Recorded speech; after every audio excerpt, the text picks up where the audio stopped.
5 രാത്രികൾക്ക് പ്രാർത്ഥനയ്ക്ക് ഉത്തരമുണ്ടത്രേ. 5 രാത്രികളിൽ നമ്മൾ ചോദിക്കുന്നതൊക്കെ പടച്ചോനങ്ങ് സ്വീകരിക്കും. മനസ്സറിഞ്ഞ് അള്ളാഹുവിലേക്ക് അടുക്കാൻ പറ്റിയ നിമിഷങ്ങളാണ് അതൊക്കെ. എപ്പോഴും നമ്മൾ അള്ളാഹുവിലേക്ക് കൈവരുത്തേണ്ടവരാണ് അല്ലേ. എന്നാൽ കൂടുതൽ അള്ളാഹു നമുക്ക് ഇങ്ങനെ ചില ഓഫേഴ്സ് തരും അള്ളാഹുവിലേക്ക് കൂടുതലായി അടുക്കാൻ വേണ്ടിയിട്ട്. ഇമാം ശാഫിഈ റളിയല്ലാഹു പറയുന്നുണ്ട്, ഒന്ന് വെള്ളിയാഴ്ച രാവാണ്, മറ്റൊന്ന് ചെറിയ പെരുന്നാൾ രാവാണ്, പിന്നെയോ വലിയ പെരുന്നാൾ രാവാണ്, മറ്റൊന്ന് റജബിലെ ആദ്യത്തെ രാത്രിയാണ്, പിന്നെ നമ്മിലേക്ക് കടന്നു വരുന്ന ബറാഅത്ത് രാവ്, ലൈലത്തുൻ നിസ്ഫി മിൻ ശഅബാൻ, ശഅബാൻ 15ന്റെ രാവ്.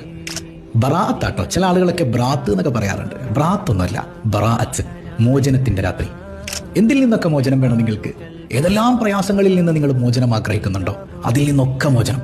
കടത്തിൽ നിന്ന്, ടെൻഷനിൽ നിന്ന്, സ്ട്രെസ്സിൽ നിന്ന്, ഡിപ്രഷനിൽ നിന്ന്, വേദനയിൽ നിന്ന്, കുടുംബ പരാധീനതകളിൽ നിന്ന്, എല്ലാത്തിലുമുപരി അതികഠിനമായ നരകത്തിൽ നിന്ന്, അള്ളാഹുവിന്റെ കോപത്തിൽ നിന്ന് നിങ്ങൾക്ക് വേണ്ടതൊക്കെ ചോദിക്കാൻ പറ്റിയ മനോഹരമായ നിമിഷമാണ് കേട്ടോ.